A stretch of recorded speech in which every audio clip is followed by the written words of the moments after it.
Hello and welcome back to Cooking with Crones. Today we're going to be going over my Thanksgiving menu. It's going to be a little bit of a shorter video, but I figured I would go over my family traditional meals and how I've modified them since having Crohn's.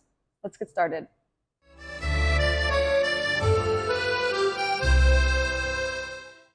Okay, so I brought my trusty computer with me here today, and I've written down all the things that I have for entrees, sides, and desserts, and then I've broken down each ingredient so I can go over with you guys how it is prepared normally and how I modify it so you can have it either way you want. So we start off with a traditional turkey. We've done a few different types of meats for Thanksgiving, but this year we're just doing roasted turkey with my mom's incredibly delicious sage sausage stuffing.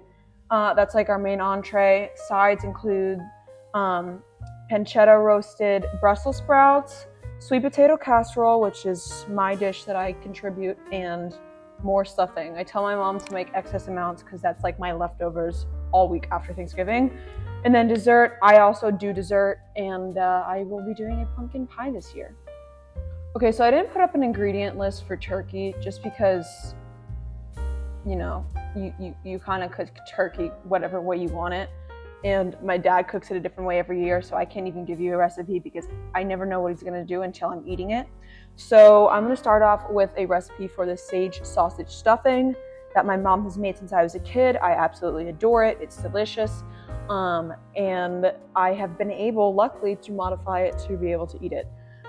So the main ingredients of stuffing is like bread, sausage, celery, onions. It's very simple. So for ours, we do Jimmy Dean's sage pork sausage. I don't eat pork on a daily basis, but I do eat it when my mom makes it for stuffing because it's a special occasion. And I choose not to eat pork most of the time just for ethical reasons, but I make an exception for Thanksgiving. Next, we have sliced white bread. If you don't know, the main basis of stuffing is stale bread. You rip the bread apart and you leave it out in a bowl overnight, let it get stale, and then you cook with it. So obviously, I've done the substitution of gluten-free bread. Then we have celery, sweet onions, chicken broth, and any of your seasonings of choice. So really the only thing that I need to replace in this is the bread. All right, next side dish we have is the pancetta roasted Brussels sprouts. This one I don't need to change anything, which is great. It's just Brussels sprouts, pancetta, sweet onion, olive oil, and seasonings of choice. Mix it all together, chop up the pancetta, roast it in the oven. I love crispy Brussels sprouts. If you are disgusted by Brussels sprouts, I promise you this recipe will change your mind. If you have an oven or an air fryer, roast Brussels sprouts or get them nice and crispy, the really thin leaves, take them off and roast them. Really delicious. Okay, next side dish is the one that I contribute to dinner, which is the sweet potato casserole. I discovered it last year when I was going to a Friendsgiving and I needed to bring a dish. I was trying to think of something that was easy to share, I could make a large portion of, and this is definitely perfect. I went off of a recipe that I found online, which I will tag in the description below. And I just modified it for what I needed because I made it last year, so I had to modify it last year, and I'm gonna do the same this year, both for my Friendsgiving and for my Thanksgiving. So mashed sweet potatoes, you can either bake them and mash them yourself, or you can buy pre-mashed sweet potatoes.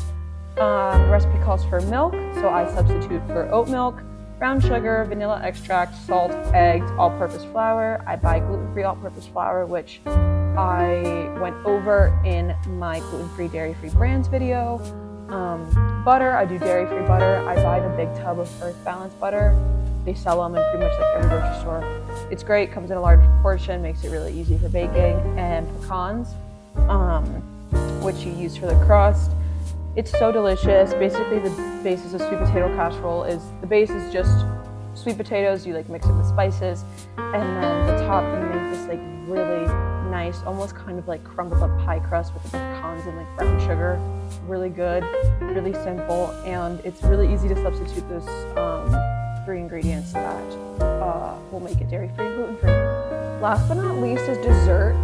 Again, I pulled this from an online recipe that I will link below.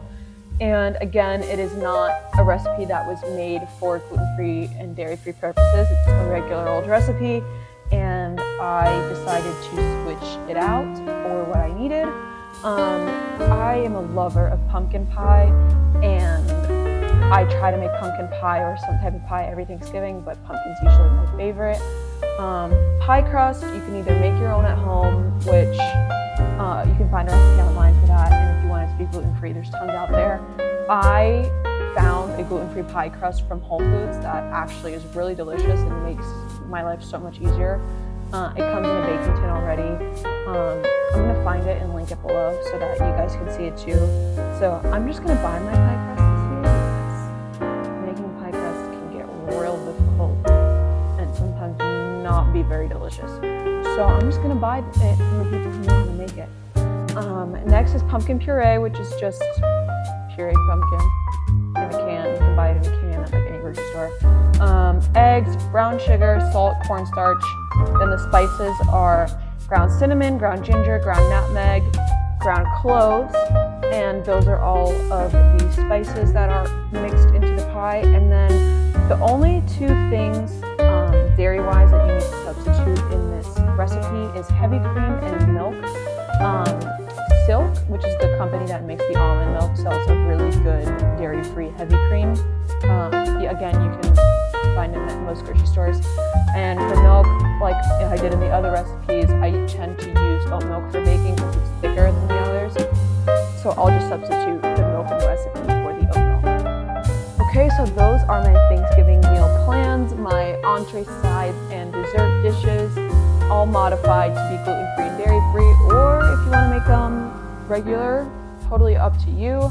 I'm just happy I am able to incorporate my favorite foods into Thanksgiving while still respecting my body's needs. And if you have any of your favorite Thanksgiving dishes that you want to share with me in the comments below, please do. I love to try new things. Thanksgiving is all about lots of food and leftovers. So if I like one of your meal recommendations, maybe I'll make it and I'll let you know. All right, thank you and have a happy Thanksgiving. Bye.